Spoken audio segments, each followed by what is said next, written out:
ሰላም ቅዱሳን እንዴት ናችሁልኝ? እኔ በጣም ደህና ነኝ አለሁላችሁ። ኢንድ ታይም ላይንን እያጠናን ያለነው ዛሬ ሶስተኛውን ፓርት እንጀምራለን ማለት ነው። በክፍል 1 እና 2 ላይ ስለ ራፕቸር ነው ያየነው። 2 ክፍሎችን ሰጥተነው ስለ ራፕቸር፣ ያ ማለት ቤተክርስቲያንን መነጠቅን ወይም ደግሞ ራፕቸርን የሚቀድመው ምንም ነገር እንደሌለ ማለት ነው። መጽሐፍ ቅዱስ ላይ በደንብ አረጋግጠን እዚህኛው ቪዲዮ ላይ በደንብ ተምረናል ማለት ነው። እሱ ላይ ሄዳችሁ ማየት ትችላላችሁ። በፍጹም ቤተክርስቲያንን የሚቀድም ወይም ራፕቸርን የሚቀድም ምንም ነገር እንደሌለ በዚህ ቪዲዮ ላይ በደንብ ታያላችሁ ማለት ነው። ዛሬ ሶስተኛው ክፍላችን ምንድነው? ያው እንግዲህ ቤተክርስቲያን ከተነጠቀች በኋላ እዚህ ጋራ እንደምታዩት ያው ይሄ የ2000 ዓመት የቸርች ኤጅ ነው የሚባለው፣ የቤተክርስቲያን ዘመን ነው የሚባለው። እንግዲህ አሁን ያለነው እኛ ቸርች ኤጅ ላይ ነው። ያው በ2000 እየተባለ ነው የሚቆጠረው። ያው የነጮቹ 2024 የአበሻ 2017 ቢሆን 24 እና 17 አይቆጠርም። እንደዚህ አይነት ረዘም ያሉ ዘመናቶች የሚቆጠሩት በሺ ዓመት ነው። ስለሆነ ያው እኛ 2000 ዓመት ብለን ነው የምንቆጥረው ማለት ነው። አሁን ላይ ቀጥሎ እንግዲህ ቤተክርስቲያን ቁጭ ብላ ምንድን ነው የምትጠብቀው? በአሁን ሰዓት ራፕቸር ነው ማለት ነው። እና ምንም ከሱ የሚቀድም ነገር የለም። እዚህ ጋራ በአንደኛ ተሰሎንቄ ምዕራፍ 4:15 ላይ እንደዚህ ይላል፣ በጌታ ቃል የምንላችሁ ይህ ነውና እኛ ሕያዋን ሆነን ጌታ እስኪመጣ ድረስ የምንቀር ያንቀላፉትን አንቀድምም። በብሉይም ሆነ በአዲስ ኪዳን በክርስቶስ ሆነው ያንቀላፉት ወይም የሞቱትን እነሱን አንቀድምም።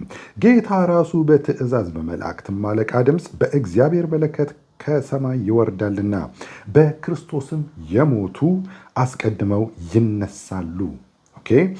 ከዚያም በኋላ እኛ ሕያዋን ሆነን የምንቀረው ጌታን በአየር ላይ ለመቀበር ከእነርሱ ጋር ከማጋር ከተነሱት ጋራ ከእነሱ ጋራ በደመና እንነጠቃለን፣ እንዲሁም ሁል ጊዜ ከጌታ ጋር እንሆናለን ይላል። እንግዲህ እዚህ ጋር ቤተክርስቲያን የምትጠብቀው ይህንን ራፕቸር ወይም ደግሞ መነጠቅን ነው ማለት ነው። በዚህ በክፍል 3 ላይ ግን የምናየው ስለ መነጠቅ፣ ስለ ቤተክርስቲያን ንጥቀት መጀመሪያ እንደሆነ በባለፉት ክፍሎች ላይ ተምረናል። አሁን እሱ ውስጥ አልገባም። የዛሬው ቶፒኬ ምንድን ነው?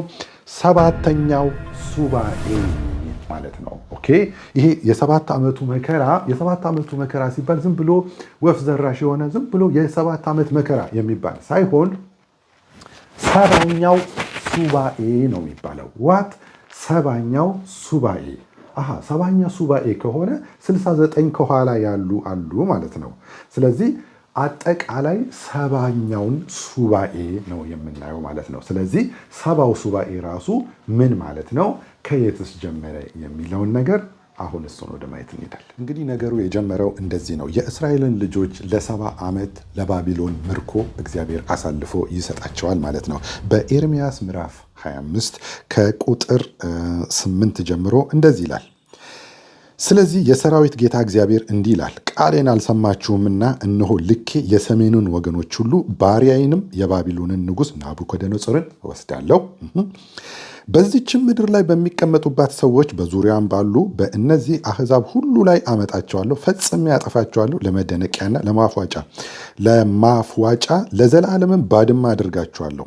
ከእነርሱም የእልልታ ድምፅና የደስታን ድምፅ፣ የወንድ ሙሽራን ድምፅና የሴት ሙሽራን ድምፅ፣ የወፍጮንም ድምፅ፣ የመብራትንም ብርሃን አስቀራለሁ። ይችንም ምድር ሁሉ ባድማና መደነቂያ ትሆናለች። እነዚህም አሕዛብ ለባቢሎን ንጉሥ 70 ዓመት ይገዛሉ ተብሎ በተነገረው ትንቢት መሰረት ለ70 ዓመት እስራኤል ወደ ባቢሎን ምርኮ ተወሰዱ ማለት ነው። ከዚህ በኋላ እንግዲህ ዳንኤል ምዕራፍ 9 ላይ ስለ 70ው ዓመት ሱባኤ ይነግረናል ማለት ነው። ዳንኤል ራሱ ያን ጊዜ የእስራኤል ሰዎች ወደ ባቢሎን ለምርኮ ሲወሰዱ አብሮ የተወሰደ ነው ማለት ነው። ኢንተለጀንት ሰው ነው። የተመረጡ ሰዎች ሁሉ ተወስደዋል። ምርጥ ሰዎችን መጀመሪያ ተወስደዋል ማለት ነው። ከነዛ ውስጥ እንግዲህ ዳንኤል አንዱ ነው። በዳንኤል ምዕራፍ 1 ቁጥር ከ1 ጀምሮ ላንብበው። የይሁዳ ንጉሥ ኢዮአቄም በነገሰ በ3ኛው ዓመት የባቢሎን ንጉሥ ናቡከደነጾር ወደ ኢየሩሳሌም መጥቶ ከበባት። ኦኬ፣ በቃ ትንቢቱ እየተፈጸመ ነው ማለት ነው። ኦኬ። ከዛም ጌታም የይሁዳን ንጉሥ ኢዮአቄምን በእግዚአብሔር ቤተ ዕቃ ላይ ከፍሎ በእጁ አሳልፎ ሰጠው፣ ለናቡከደነጾር ማለት ነው። እርሱም ወደ ናቡከደነጾር ምድር ወደ አምላኩ ቤት ወሰደው። ማንን? የቤተ መቅደሱን ዕቃዎች ማለት ነው ናቡከደነጾር ወደ አምላኩ ቤት ወደ ናቡከደነጾር ወሰደው ይላል። ከዛስ ዕቃውንም ወደ አምላኩ ግምጃ ቤት አስገባው። ያው ጣዖታት ናቸው የነሱ አማልክት። የእግዚአብሔርን ቤተ መቅደስ ዕቃዎች በሙሉ ወስዶ ወደ አምላኩ ግምጃ ቤት አስገባው ይላል። ከዛስ እሱ ብቻ አላበቃም። አሁን ደግሞ ሰዎች ፈለገ ናቡከደነጾር ከእስራኤል ምርጥ ሰዎች ኦኬ ነገር ቶሎ የሚገባቸው ይላል መጽሐፍ ቅዱስ። ኦኬ እናንብበው። ቁጥር 3 ላይ እንደዚህ ይላል፣ ንጉሡ ነውር የሌለባቸውና መልከ መልካሞቹን በጥበብ ሁሉ የሚያስተውሩ እውቀትም የሞላባቸውን ብልሃተኞችና አስተዋዮች የሆኑትን በንጉሡም ቤት መቆም የሚችሉትን ብላቴኖች ከእስራኤል ልጆች ከነገስታቱና ከመሳፍንቱ ዘር ያወጣ ዘንድ የከለዳውያንንም ትምህርት ቋንቋ ያስተምሯቸው ዘንድ ለጃንደረቦቹ አለቃ ለአስፋኔዝ ነገረ። ንጉሡም 3 ዓመት ያሳድጓቸው ዘንድ ከዚያም በኋላ በንጉሱ ፊት ይቆሙ ዘንድ ከንጉሱ መብል ከሚጠጣውም ጠጅ በየዕለቱ ድርጓቸውን አዘዘላቸው ይላል።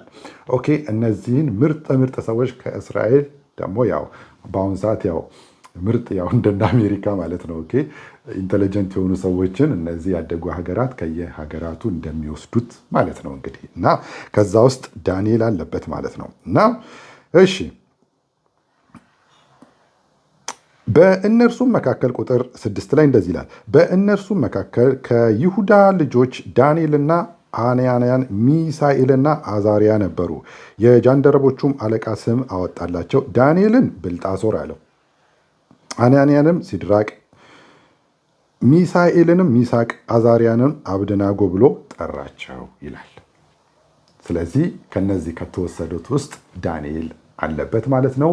ዳንኤል በጣም ኢንተለጀንት እና ከላይ ያሉት መስፈርቶችን የሚያሟላ ማለት ነው። እንግዲህ ከምርኮ በኋላ በጣም ብዙ ነገሮች አልፈዋል። በጣም ብዙ ዘመናት ተቆጠሩ ማለት ነው። ያው ዳንኤል በአንበሳ ጉድጓድ መጣል፣ ሲድራቅ ሚሳቅ አብደናጎ በእሳት ውስጥ መጣል ያሉት ታሪኮች እዛ ውስጥ ያው እዚህ ዘመናቶች ውስጥ ያሉ ናቸው ማለት ነው። እንዲህ እያለ ካለፈ በኋላ የባቢሎን ንጉስ የባቢሎን መንግስት ይወድቅና የፋርስ ንጉስ ይተካል ማለት ነው። የዚህ ጊዜ ዳንኤል አንድ ነገር ትዝ አለው ማለት ነው። በዳንኤል ምዕራፍ 9 ቁጥር 1 ላይ እንዲህ ይላል፣ በከለዳውያን መንግስት ላይ በነገሰ ከሜዶን ዘር በነበረ በአሽዊሮስ ልጅ በዳሪዮስ በመጀመሪያው ዓመት በነገሰ በመጀመሪያው ዓመት እኔ ዳንኤል የኢየሩሳሌም መፍረስ የሚፈጸምበት 70ው ዓመት የኢየሩሳሌም መፍረስ የሚፈጸምበት 70ው ዓመት ቅድም በየት ላይ በኤርምያስ ምዕራፍ 25 ላይ እዚህ ጋር ያነበብነው ማለት ነው። ጋዘር ተደርገው ተወሰዱ ማለት ነው። እሱ 70ው ዓመት በእግዚአብሔር በቃሉ ለነቢዩ ለኤርምያስ በኤርምያስ ምዕራፍ 25 ላይ በተናገረው የዓመቱ ቁጥር በመጽሐፍ አስተዋልኩ። ያ ሂዝ ኢንተለጀንት አስተዋለ። ከስንት ዓመት በኋላ ማለት ነው አስተዋልኩ ይላል እና ይህ 70ው ዓመት የሚፈጸምበት ጊዜው እንደደረሰ ዳንኤል አስተዋለ ማለት ነው። ከዛ በኋላ ወዲያውኑ ጸሎት ነው የጀመረው። ወዲያው በአምላኩ ፊት ተንበርክኮ ረጅም ጸሎት ይጸልያል ማለት ነው። ከዛ 3 ላይ ማቅ ለብሼ በአመድ ላይም ሆኜ ስጾምና ስጸልይ ብሎ ይቀጥለዋል ማለት ነው። እናንተ እስከ ሁሉንም ማንበብ ትችላላችሁ 9ን። እኔ ግን አለፍ ብዬ ከ16 ጀምሮ ያለውን ጸሎቱን ላሰማችሁ። እንደዚህ ብሎ ጸልዋል። ጌታ ሆይ ስለ ኃጢአታችንና ስለ አባቶቻችን በደል በኢየሩሳሌምና ሕዝብ በዙሪያችን ላሉ ሁሉ መሰደቢያ ሆነዋልና እንደ ጽድቅ ሁሉ ቁጣህና መዓትህ ከከተማህ ከኢየሩሳሌም ከቅዱሱ ተራራህ እንዲመለስ እለምንሃለሁ። አሁንም አምላካችን ሆይ የባሪያህን ጸሎትና ልመናውን ስማ። ጌታ ሆይ በፈረሰው በመቅደስህ ላይ ስለ አንተ ስትል ፊትህን አብራ። አምላኬ ሆይ በፊትህ የምለምንህ ስለ ብዙ ምሕረት ነው እንጂ ስለ ጽድቃችን አይደለምና ጆሮህን አዘንብለህ ስማ፣ ዓይንህንም ገልጠህ ጥፋታችንና ስምህ የተጠራባትን ከተማ ተመልከት። አቤቱ ስማ፣ አቤቱ ይቅር በል፣ አቤቱ አድምጥና አድርግ። አምላኬ ሆይ ስምህ በከተማና በሕዝብ ላይ ተጠርቷልና ስለ ራስህ አትዘግይ ብሎ እንዲህ አይነት ረዘም ያለና መራር የሆነ ጸሎት ይጸልያል ማለት ነው። የዚህን ጊዜ አንድ መልስ መጣለት። እኔም ገና ስጸልይ በኃጢአቴና በሕዝቤ በእስራኤል ኃጢአት ስናዘዝ በአምላኬ በእግዚአብሔር ፊት ስለተቀደሰው ስለ አምላኬ ተራራ ስለምን ገና በጸሎት ስናገር አስቀድሜ በራእይ አይቼው የነበረው ሰው ገብርኤል እነሆ እየበረረ መጣ ይላል። ከዛስ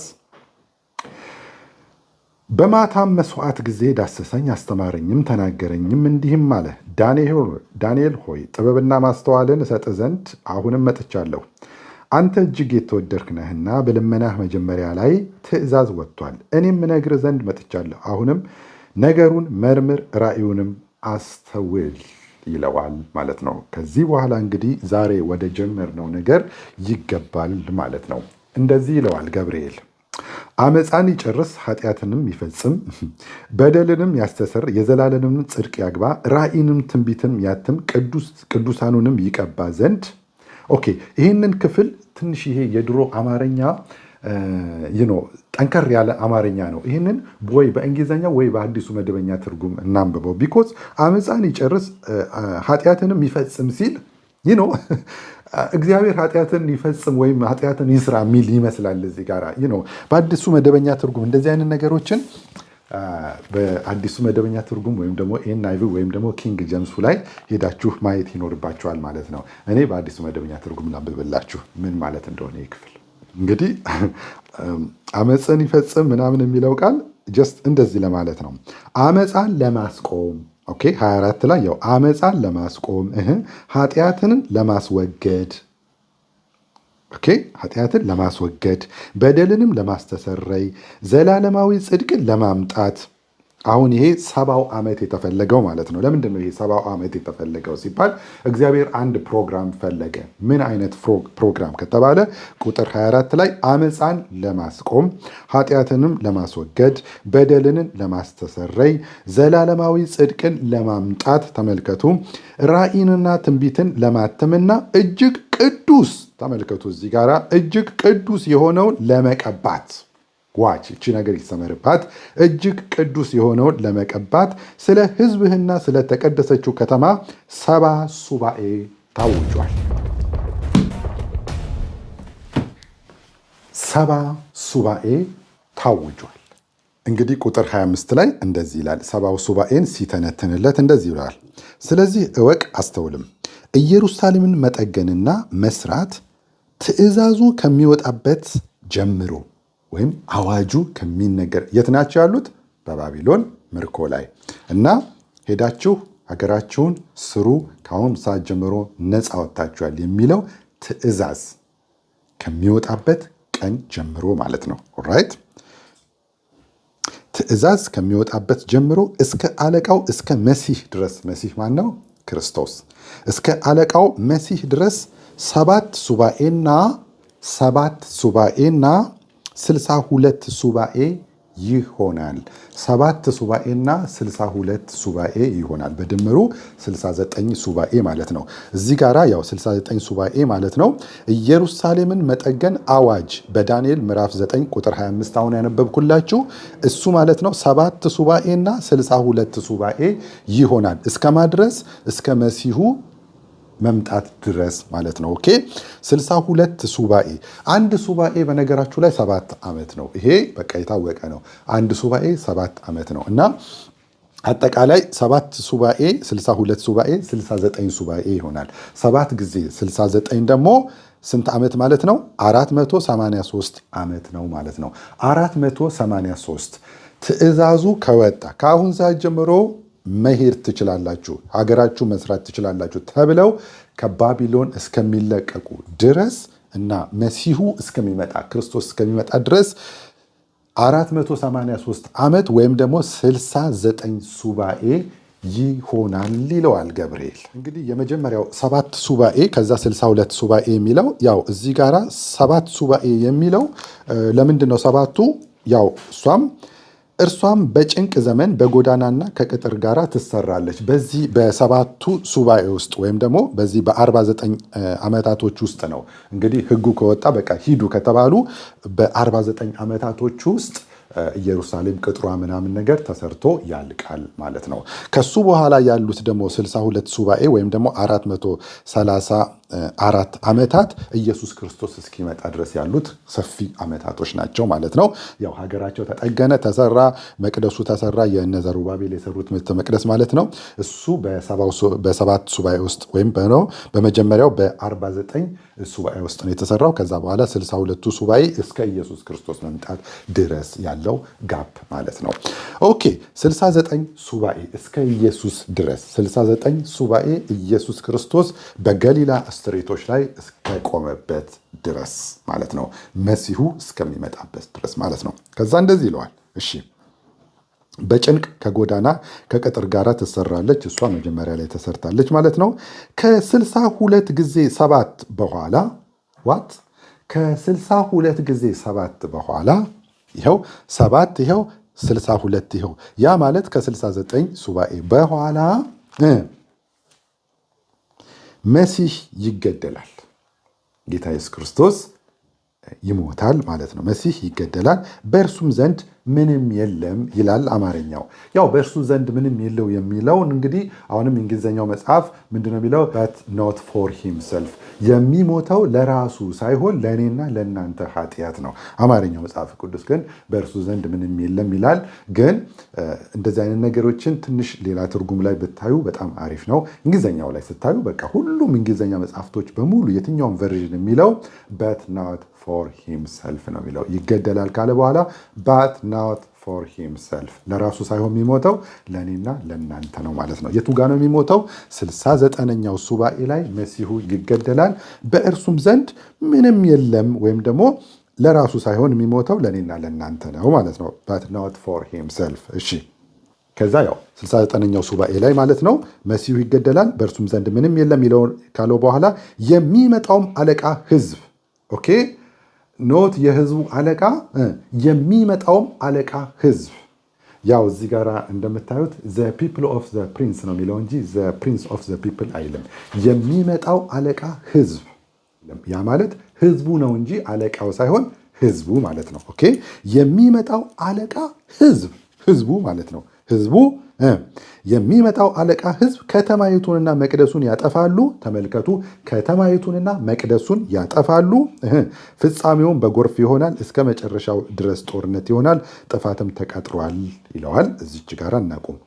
እሺ የሚመጣው አለቃ ህዝብ ያ ህዝቡ ማን ነው? በ70 ዓመተ ምህረት ያው እዚህ ጋር እንደምታዩት ከክርስቶስ መገደል ወይም ከሞተ በኋላ በ70 ዓመተ ምህረት ኢየሩሳሌም እንደገና ፈርሳለች ማለት ነው።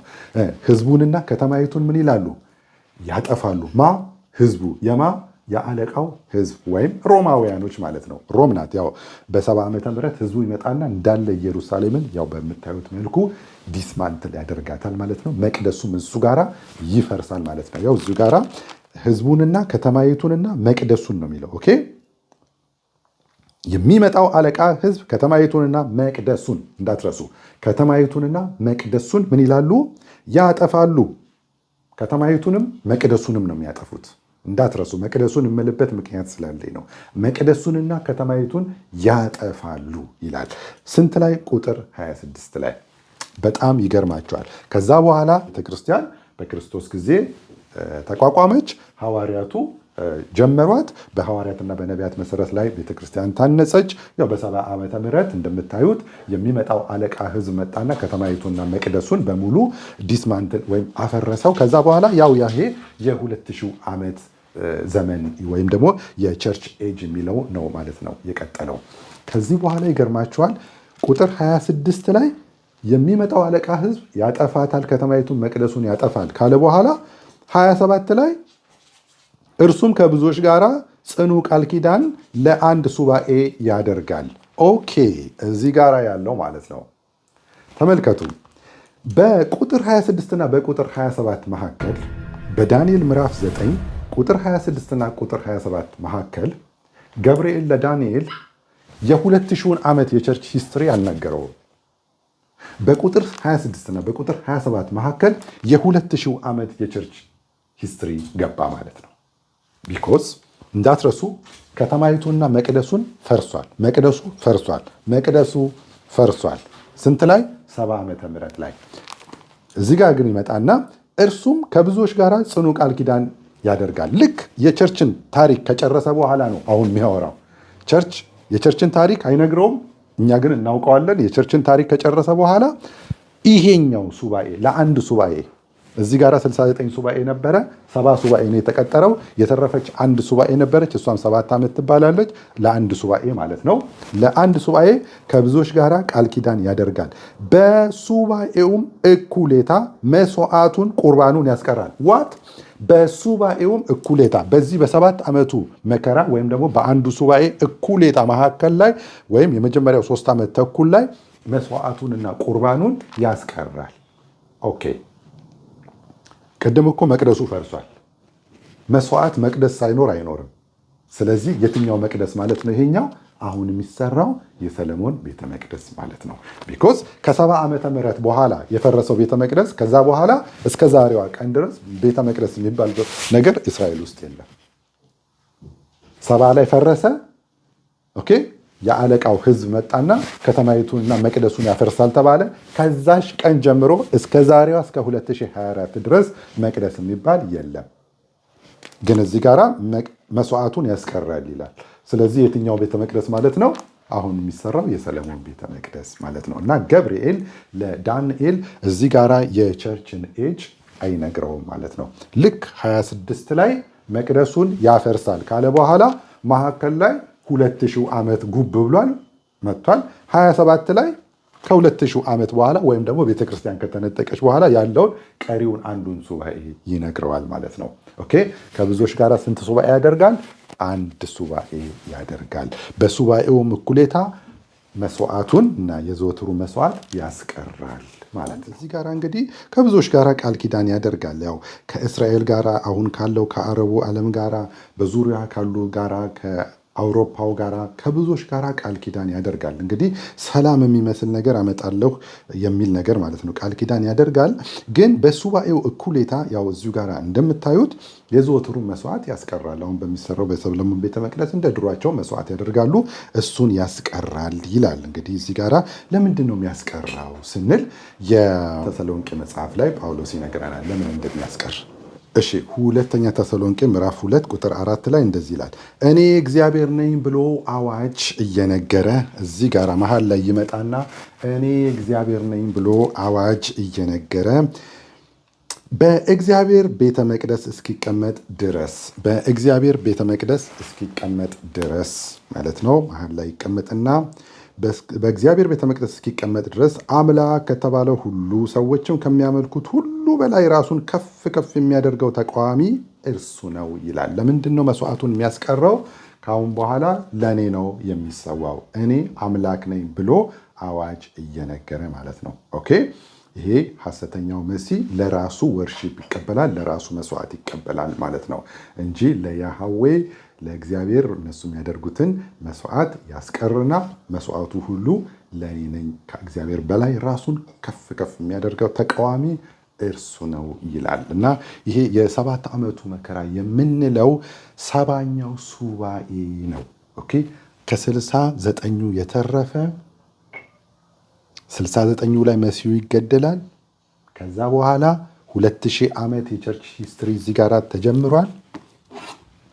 እንግዲህ ለማጠቃለል ያክል 69 70 ሱባኤ በአጠቃላይ ተቀጥሯል። ያው እዚህ ጋር እንደምታዩ 70 ሱባኤ ኦኬ 70 ሱባኤ ደግሞ 490 ዓመት ነው። 69ኙ ሱባኤ መሲሁ እስከሚገደል ድረስ ያለው ነው። ከዛ በኋላ ከጌታ ክርስቶስ በኋላ ጌታ ኢየሱስ ክርስቶስ ከሞተ ካረገ በኋላ የቸርች ሂስትሪ ነው የቀጠለው 2000 ዓመት። ከዛ በኋላ አሁን ቤተክርስቲያን የምንጠብቀው ምንድነው? ንጥቀት ነው። ከዛ በኋላ ዝች ጋራ የጎደለች አንድ 70ኛ ሱባኤ አለች። እሷ የ7 ዓመቱ መከራ የምትባል ናት። ኦኬ ያን የነበረው ሐሰተኛው መሲህ አሁን በሙላት የሚገለጥበት ማለት ነው። በራሱ ጊዜ እንዳይገለጥ በባለፈው ትምህርት ላይ ተምረናል። ማን ነው የሚከለክለው? መንፈስ ቅዱስ ነው የሚከለክለው ማለት ነው። ኦኬ ይሄ ክርስቶስ ራሱ በአፉ እስትንፋስ የሚያጠፋው ነው። ኦኬ ይህንን ሌላ የሚከለክለው ሰው የለም።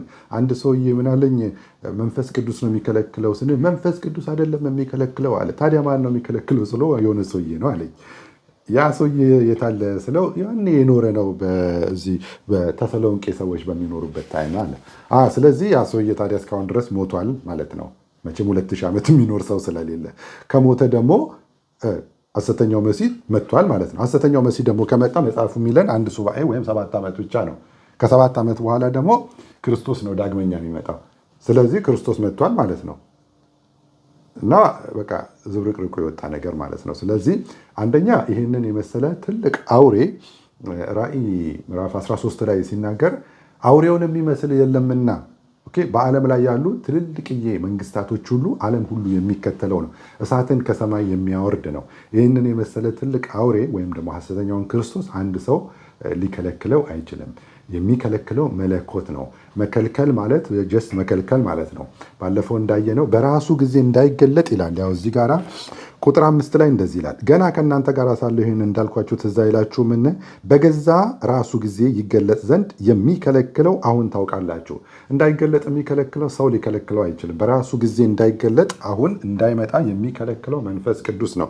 መንፈስ ቅዱስ ግን ስፍራውን ሲለቅለት ከቤተ ክርስቲያን ጋር ማለት ነው። እዚህ አማርኛው ላይ እንግዲህ ከእናንተ ጋር ሳለሁ ትዝ አይላችሁምን? በገዛ ራሱ ጊዜ ይገለጥ ዘንድ የሚከለክለውን አሁን ታውቃላችሁ። የአመፅ ሚስጥር አሁን ይሰራል እና ብቻ ከመንገድ እስኪወገድ። አሁን ከመንገድ እስኪወገድ የሚለውን ነገር ነው ሰዎች የጨነቃቸው። መንፈስ ቅዱስ ከመንገድ እንዴት ይወገዳል ይባላል። ከመንገድ መወገድ ማለት እኮ ጀስት ቦታውን መልቀቅ ማለት ነው። በመጀመሪያ የሚከለክለው ራሱ እሱ ነው። በቃ አታልፍም ብሎ የሚከለክለው አውቶሪቲ ያለው መንፈስ ቅዱስ ነው። በራሱ ጊዜ እንዳይገለጥ የሚከለክለው እሱ ነው። ያው መንፈስ ቅዱስን ስናስብ ቤተክርስቲያን አብረን ነው የምናስበው። ቢኮዝ በእያንዳንዱ አማኝ ላይ ስለታተመ ማለት ነው መንፈስ ቅዱስን ስናስብ እና የሚከለክለው እሱ ነው። እግዚአብሔር ግን ይህንን ምድር መቅጣት ስለሚፈልግ ለአንድ ሱባኤ ወይም ለ7 ዓመት መቅጣት ስለሚፈልግ ከስር እናነበዋለን። ለምንድን ነው ይሄ 7 ዓመቱ መከራ የተፈለገው የሚለውን እናነበዋለን። መቅጣት ስለሚፈልግ መንፈስ ቅዱስ በራሱ ጊዜ እንዳይገለጥ ከለከለው። ራሱ መንፈስ ቅዱስ ደግሞ ሲፈልግ ወይም ደግሞ የአሕዛብ ሙላት ሲሞላ ቤተክርስቲያን ስትነጠቅ ራሱ መንፈስ ቅዱስ ደግሞ ስፍራውን ይለቅለታል። ወዴት እንዲገባ? ወደ 7 ዓመቱ መከራ እንዲጀምር ወይም ደግሞ ሐሰተኛው መሲህ እንዲገለጥ የከለከለው ራሱ ፈቀደለት ወይም አላው አደረገው እኮ ማለት ነው። ከመንገድ እስኪወገድ ማለት ባጭሩ አላው አደረገው ወይም ፈቀደለት ማለት እኮ ነው። የከለከለውም እሱ ነው፣ የሚፈቅድለትም እሱ ነው። ከመንገድ እስኪወገድ ማለት እሱ ነው። አስወገደው እኮ አይደለም የሚለው ሐሰተኛው መሲህ መንፈስ ቅዱስን አስወገደው ሳይሆን ከመንገድ እስኪወገድ ራሱ ፈቅዶ መንገዱን እስከሚለቅለት ድረስ ማለት ነው። መንፈስ ቅዱስ የሚል እዚህ ጋር የት አለ ይላሉ ብዙ ሰዎች። መንፈስ ቅዱስ እንዴት ተብሎ እዚህ ጋር ይጻፍላል? እና ማን ነው ይህንን የመሰለ ሐሰተኛው መሲህ ሊከለክለው የሚችለው ማን ነው? እና እንደዚህ አይነቱ ፓወርፉል የሆነ አውሬ፣ እሳትን ከሰማይ የሚያወርድ አውሬ፣ ሰዎች ይገዙ የሚሸጡም ዘንድ የሚከለክል አውሬ፣ ዓለም ሁሉ ጠቅልሎ የሚገዛን አውሬ አንድ ሰው ሊከለክለው አይችልም። መለኮት ነው ይህንን ሊከለክለው የሚችለው። የሚጠፋውም ደግሞ በመለኮት እንደሆነ እዚሁ ጋር ይነገረናል። ምንድን ነው? ብቻ ከመንገድ እስኪወገድ አሁን የሚከለክላለ። በዚያን ጊዜ ጌታ ኢየሱስ ክርስቶስ በአፉ መንፈስ የሚያጠፋው። አያችሁ፣ ኢየሱስ ክርስቶስ በሚወጣ በአፉ እስትንፋስ ራሱ ነው የሚጠፋው። በመለኮት ነው የሚጠፋው እና በአፉ መንፈስ የሚያጠፋው ሲመጣም በመገለጡ የሚሽረው እሱ ነው። የሚከለክለው መለኮት ነው። መጨረሻ ላይ የሚያጠፋው መለኮት ነው የሚያጠፋው። የሚከለክለውም የሚያጠፋው መለኮት እንጂ ይህንን የሰው ልጅ ወይም ደግሞ አንድ ግለሰብ ሊከለክለውም ሊያጠፋውም የሚችል አውሬ አይደለም ማለት ነው። መጽሐፍ ቅዱስ ለምን ይሄ 7 ዓመቱ መከራ እንደተፈለገ እዚሁ ጋር ይነግረናል። ለምን ተፈለገ ብለን ስንጠይቀው ለዚህ ፐርፐዝ ነው ይለናል። 10 ላይ እንደዚህ ይላል፣ ይድኑ ዘንድ የእውነትን ፍቅር ስላልተቀበሉ ለሚጠፉ የእርሱ መምጣት፣ የሐሰተኛው መሲህ መምጣት ይድኑ ዘንድ የእውነትን ፍቅር ስላልተቀበሉ። አሁን ወንጌል ሲነገራቸው አሳፈረ ይላሉ ለሚሳደቡ። በዚህ በ2000 ዓመት የጸጋ ዘመን ውስጥ ጸጋ ሲሰበክ ሕግ የሚሉ ክርስቶስ የፈጸመውን አልተፈጸመም የሚሉ የሰው ስራን የሚያስገቡ ወንጌል የማያምኑ ወይም ደግሞ የሚሸቃቀጡ ሕግንና ጸጋን አብረው አደባልቀው የሚሸቅጡ ወይም ደግሞ ከነጭራሹኑ መዳንን የማይቀበሉ ሰዎች መቀጣት፣ ይሄ ዓለም መቀጣት ስላለበት አመፀኛ ዓለም ስለሆነ ማለት ነው። የእውነትን ፍቅር ስላልተቀበሉ ለሚጠፉት የእርሱ መምጣት በተአምራት ሁሉና ዝም ብሎ አይደለም የሚመጣው። በተአምራት ሁሉና በምልክቶች ተመልከት አሁን የሚሰራውን በየሚዲያው ላይ ምልክት ተአምራት እየተባለ የሚነገረ ይሄ ሁሉ አሰራሩ ነው። አሰራሩ እላይ አለ ብሏል። የስህተት አሰራር አሁን አለ ብሏል። ዋናው ሲመጣም ከዚህ በጣም የከፋ በጣም በጣም በጣም በሚያስገርም አይነት ሁኔታ በጣም በምልክትና በሐሰተኛ አሰራር በሚገርም አይነት ሁኔታ ማለት ነው። ኦኬ በሐሰተኛ ድንቆች፣ በታምራት፣ በምልክቶች፣ በሐሰተኛ ድንቆች፣ በአመፅ መታለል ሁሉ እንደ ሰይጣን አሰራር ነው። በዚህ ሁሉ ምልክቶች ሰዎችን ሊያስት ይመጣል ማለት ነው። ስለዚህ ምክንያት በእውነት ያላመኑ ነገር ግን በአመፅ ደስ ይላቸው የነበሩ ሁሉ ፍርድን እንዲቀበሉ ያው ፐርፐዙ ለዚህ ነው። እዚህ ጋር ሐሰተኛው መሲህ የሚመጣው ወይም የ7 ዓመቱ መከራ አለው የተደረገው ሐሰተኛው መሲህ ቅድም የተከለከለው አሁን ግን ከመንገድ ፈቀቅ ያለለት ወይም ከመንገድ የተወገደለት ወደዚህ ምድር እንዲገባ የተፈቀደለት ፍርድን እንዲቀበሉ ነው። ሐሰትን ያምኑ ዘንድ እውነትን እመኑ ሲባሉ ነው አሻፈረኝ ካሉ እንግዲያውስ ሐሰትን ያምኑ ዘንድ እግዚአብሔር የስህተትን አሰራር ይልክባቸዋል። ታትሴት ፐርፐዙ ይሄ ነው ማለት ነው። የ7 ዓመቱ መከራ ይሄ ነው ማለት ነው። ኦኬ ስለዚህ ይሄ የ7 ዓመቱ መከራ ወይም ደግሞ 70ኛው ሱባኤ 70ውም ሱባኤ እዚህ ጋር ያለውም 69ኙም ሱባኤ ፕላስ አንዱ የተረፈው ሱባኤ የሚመለከተው የእስራኤልን ሕዝብ ነው እንጂ ቤተክርስቲያንን የሚመለከት ጉዳይ አይደለም። ለዚህ ነው ገብርኤልም በ26ኛው ቁጥርና በ27ኛው ቁጥር መካከል ያለውን የ2000 ዓመት ወይም የቸርችን ዓመት ለዳንኤል ያልነገረው። ይሄ ጉዳይ የ70 ዓመት ታሪክ ወይም ጉዳይ የቤተክርስቲያን ጉዳይ ስላልሆነ ማለት ነው። ምክንያቱም ዋናው የዳንኤል ጸሎት ምንድነው? ጸሎቱ ያ ሁሉ ረጅሙ ጸሎት ምንድነው? እግዚአብሔር ሆይ ከተማህን አስብ፣ እግዚአብሔር ሆይ መቅደስህን አስብ፣ ህዝብህን አስብ ነው። ከዛ መልሱም የመጣው ለማን ነው? ለሱ ነው። ገብርኤል መጥቶ የነገረው ለማን ነው? በቃ 70 ሱባኤ ተቀጥሯል። ምንድነው ይሄ 70 ሱባኤ የተቀጠረው? ስፔሲፊክ መሆን ያለባቸውን ነገሮች ለዳንኤል ይነግረዋል ማለት ነው። ምን እንዲሆን ሙሉን በቃ መሲሁ ድረስ መጥቶ የሚሰራውን ስራ ነው ገብርኤል እየነገረው ያለው። አመፃን ለማስቆም የዚህን ምድር አመፅ ለማስቆም ኦኬ በቃ የስህተትን አሰራር አመፃ ይቆማል። የ1000 ዓመት የክርስቶስ መንግስት ይመሰረታል ማለት ነው። ኦኬ አመፃን ለማስቆም ኃጢአትን ለማስወገድ በደልን ለማስተሰረይ ኃጢአትንም ማስወገድ በደልን ማስተሰረይ የመሲሁ ስራ ነው። ኦኬ በደልንም ለማስተሰረይ ዘላለማዊ ጽድቅን ለማምጣት ኦኬ መዳን ዘላለማዊ ነው። ኦኬ ዘላለማዊ ጽድቅን ለማምጣት ራእይንና ትንቢትን ለማተም ራእይንም ትንቢትንም ለማተም ኦኬ እሱንም ለማተም እጅግ ቅዱስ የሆነውን ለመቀባት ማን ነው? ጌታችን ኢየሱስ ክርስቶስ እጅግ ቅዱስ የሆነውንም ለመቀባት መሲህ ራሱ ማለት የተቀባው ማለት ነው። እጅግ ቅዱስ የሆነውንም ለመቀባት ያ ኢየሱስ ክርስቶስ ለመሆኑ መቼ ነው የተቀባው ስንል በጥምቀት ወቅት ነው የተቀባው። ኦኬ ልክ ሲጠመቅ ከዛ ከውሃ ሲወጣ ሰማያት ተከፈቱ።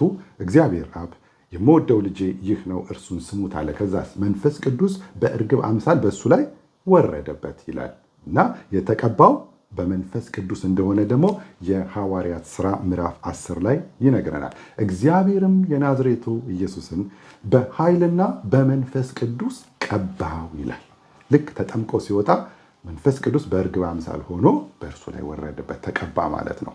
ዘ አኖይንትድ ዋን ማለት ነው። መሲሁ እስከሚመጣም የተባለው ለዚሁ ነው። እስከ መሲሁ ድረስ 69 ሱባኤ የተባለው ይሄ ነው እና ፐርፐዙ እሱን ለመቀባት እጅግ ቅዱስ የሆነውን ለመቀባት ስለ ሕዝብህና ስለ ተቀደሰችው ከተማ 70 ሱባኤ ተቀጥሯል። ስለዚህ ፕሊዝ ፕሊዝ ፕሊዝ የ7ቱ ዓመት መከራ ስለ ሕዝብህና ስለ ተቀደሰችው ከተማ የተነገረ ነው 70ውም። ስለዚህ 70ውም ሱባኤ ቤተክርስቲያንን የሚመለከት ጉዳይ አይደለም። የተረፈውም አንደኛው ሱባኤ ቤተክርስቲያንን የሚመለከት ጉዳይ አይደለም። እዚህ ውስጥ ቤተክርስቲያን የለችም። ከዛ በፊት ከ7 ዓመቱ መከራ ወይም ከመጨረሻው ከ70ኛው ሱባኤ በፊት ቤተክርስቲያን ቦታዋን ለቃ ሄዳለች። በቃ ሐሰተኛው መሲህ ወደዚህ ምድር ላይ ይመጣል፣ በሙላት ይሰራል ማለት ነው ለ7 ዓመት። ከዛ እዚህ ውስጥ ያሉ 7 ዓመት ውስጥ ምን ምን እንደሚከናወኑ በክፍል 4 ላይ እናያለን ማለት ነው። አሁን ይሄ የ70ኛው ሱባኤ እንደሆነ ከየት እንደመጣ ነው በዚህ ክፍል ውስጥ ያየነው። በዚህ ውስጥ የሚቀጥለው ክፍላችን ላይ ግን በዚህ በ7 ዓመት መከራ ውስጥ ምን ምን ነገሮች እንዳሉ እስከዛው ድረስ እናንተ ያው በመጀመሪያዎቹ ራእይ ከ6 እስከ 9 ያሉትን 7ቱ ማህተሞች 7ቱ መለከቶችን አንብቡ። የመጀመሪያው 3 ዓመት ተኩል እሱ ነው። ቀጥሎ ደግሞ ያለው 3 ዓመት ተኩል ጌታችን ኢየሱስ ክርስቶስ ታላቁ መከራ ብሎ የጠራው በማቴዎስ 24:21 ላይ እንደገና ደግሞ የያዕቆብ መከራ የሚባለው ኤርምያስ 30:7 ላይ ማለት ነው የያዕቆብ መከራ ይባላል እና 7ቱ ጽዋዎች ወይም መቅሰፍቶች ራእይ 15 እና 16ን አንብቡ። እነዚህ ክፍሎች 7 ዓመት መከራ ውስጥ የሚፈጸሙትን ነገሮች የሚያመለክቱ ናቸው። ኦኬ የመጨረሻው ግማሹ 3 ዓመት ተኩል ግን ኢየሱስ ክርስቶስ ራሱ ምን ብሎታል? እዚህ ጋራ ታላቁ መከራ ብሎታል። ኦኬ ዓለም ከተፈጠረ ጀምሮ ያልነበረ ወደፊትም የማይኖር ታላቁ መከራ በማቴዎስ 24:21 ላይ እንደዚህ ይላል። እንደገና ሌላ ስምም ደግሞ ተሰጥቶታል። የያዕቆብ መከራ ይባላል። የያዕቆብ መከራ ያዕቆብ ማን ነው? እስራኤል የድሮ ስሙ ማን ነው? ያዕቆብ። ኦኬ የያዕቆብ መከራ ወይም የእስራኤል መከራ ማለት ነው። ፕሊስ ኦኬ ከቤተ ክርስቲያን ጋር የሚገናኝ ነገር አይደለም። ኦኬ የያዕቆብ መከራ ይባላል። ኤርምያስ 30:7 ሄዳችሁ አንብቡ። ከዛ ራእይ 15 እና 16ን ስለ 7ቱ ጽዋዎችና መቅሰፍቶች አንብቡ። እነዚህ ሁሉ የሚከናወኑት በዚህ በ7 ዓመት መከራ ውስጥ ነው ማለት ነው። እነሱን ዲቴል ውስጡ ምን ምን እንደሚካሄዱ ደግሞ በክፍል 4 ላይ የምናየው ሁኔታ ይሆናል ማለት ነው። የሚቀጥለው ክፍል ውስጥ እንግዲህ የምናየው በዚህ በ7 ዓመት መከራ ውስጥ ምን አይነት መከራዎች እንደሚሆኑ እና እዚህ ጋር ያሉ ጥቅሶችን በደንብ ለመተንተን እንሞክራለን።